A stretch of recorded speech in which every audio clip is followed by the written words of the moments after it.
They were searching for treasure in the most mysterious waters. However, as the diving crew members approached the shipwreck's location, the skull sitting on the throne suddenly raised its head, frightening everyone and causing them to retreat. Fortunately, it was just a small fish playing a trick. The captain took the lead and walked towards the skull, discovering that the sword in its hand was already rusted, and the surrounding chests were empty. Clearly, the treasure had long been moved elsewhere. While the captain was puzzled, he didn't notice that his crew members behind him were quickly disappearing. When he came to his senses, only he was left. Before he could figure out the situation, a woman wearing a diving suit swiftly swam over and knocked the captain unconscious. When he woke up, he found himself and his missing crew members tied to a pillar together. Their kidnappers were a group of women, and their leader was none other than Freya's protector. They had been isolated from the world for a long time to protect the shipwreck's treasure. Upon learning that the captain was operating a submarine, they were amazed. The queen couldn't believe that a ship could dive to the bottom of the sea, so she sent 2 of her subordinates to check out the Nautilus. Since the captain and his crew had set foot on the shipwreck, the queen immediately decided to sentence them to death. At the critical moment, the captain suddenly remembered that the tribe's law allowed those sentenced to death to have a debate.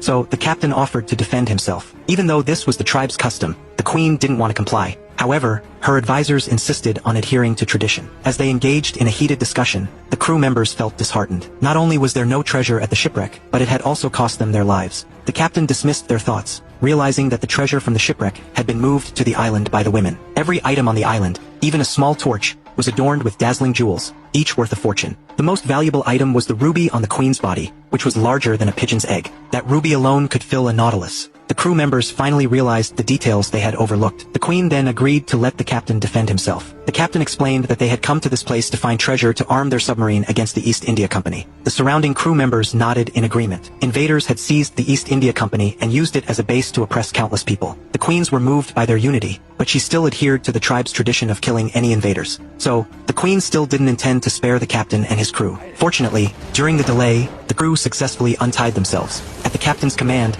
they began their resistance, plunging the island into chaos. During the fight, the crew members didn't forget to grab some treasures. After subduing the queen, the captain immediately ordered his crew to jump off the cliff and dive into the sea.